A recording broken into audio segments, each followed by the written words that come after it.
Welcome to Utah Bankruptcy Questions and Answers. This is a video series where we answer questions about filing bankruptcy in Provo, Utah. I'm attorney Amy Butters, and I hope you find this series informative and helpful.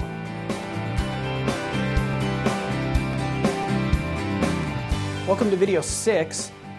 This covers the topic of what has to be done before you file bankruptcy.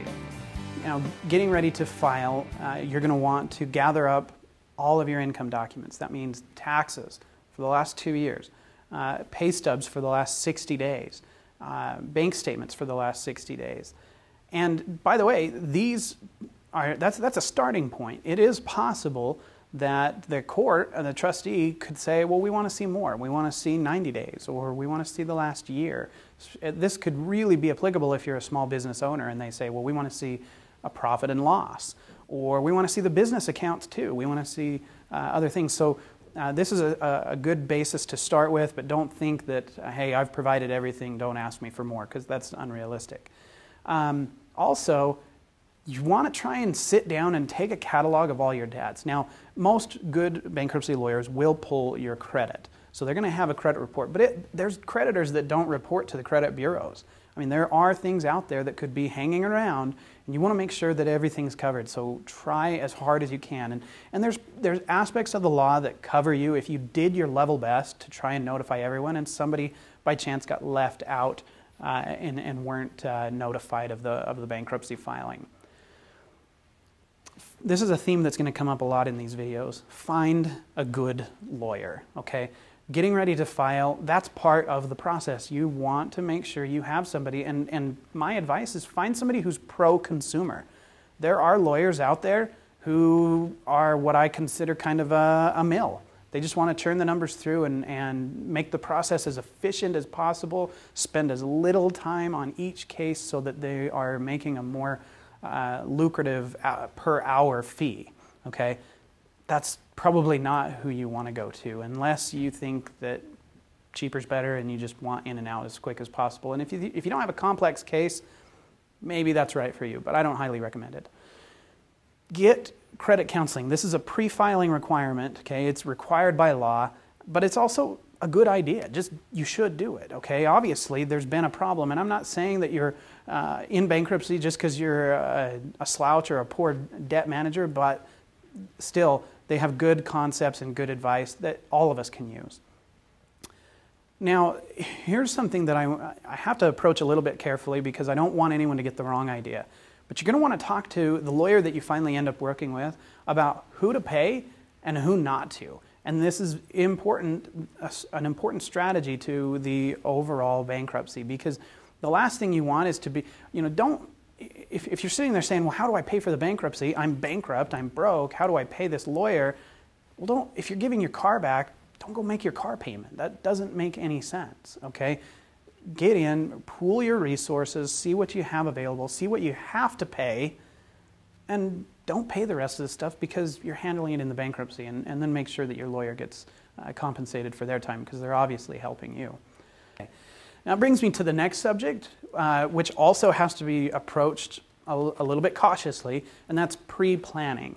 Okay? Pre-planning before a bankruptcy is all about what's legal, lawful, and ethical, and it's never about committing fraud or trying to hide things. It's not worth it. Don't do it. Okay? Use the bankruptcy laws to your advantage according to what's legal and lawful, but don't try to find ways to game the system, because I promise you one thing.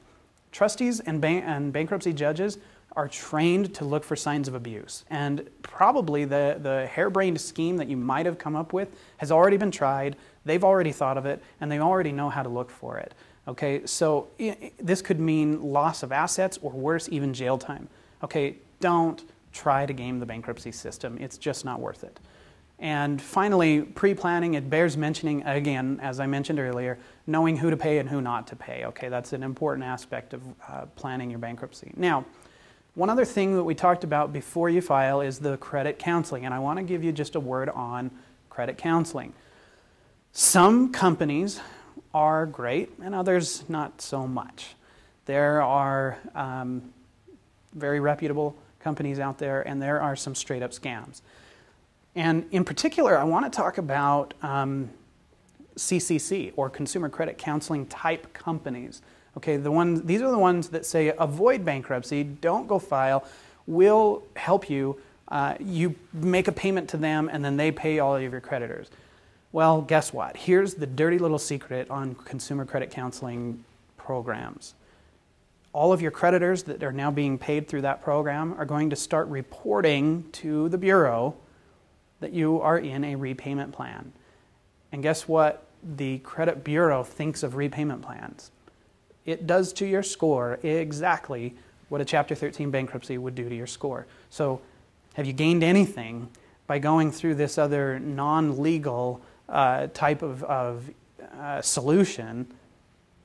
I would say no. Most people do it to try and avoid the damage to their credit, but they end up getting the damage to their credit anyways. So tread carefully when you're looking at those types of programs. More often than not, I think bankruptcy is a better solution because it not only gives you the flexibility of creating payment plans, the creditors are compelled to enter into those agreements. In the CCC programs, guess what? They're not. They can at any time pull out of the agreement. They can go, we're done doing that. We don't want to. It's not equitable or whatever. In a bankruptcy, they have to comply because the law is forcing them to. And furthermore, if they try to do anything inside the bankruptcy, you're protected by federal law. You have the full authority of the bankruptcy court protecting you, and in a CCC, you have nothing. So for what it's worth, that's my advice on consumer credit counseling.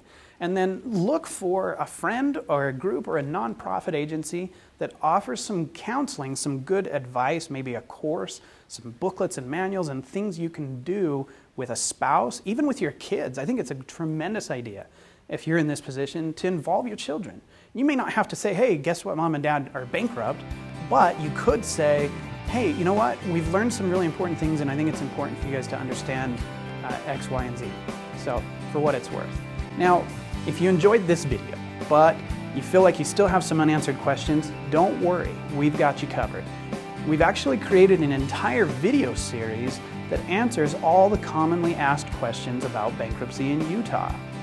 Go ahead on over to our website, and there you'll be able to download our free ebook, and you'll be directed to our main website where the entire video series is located.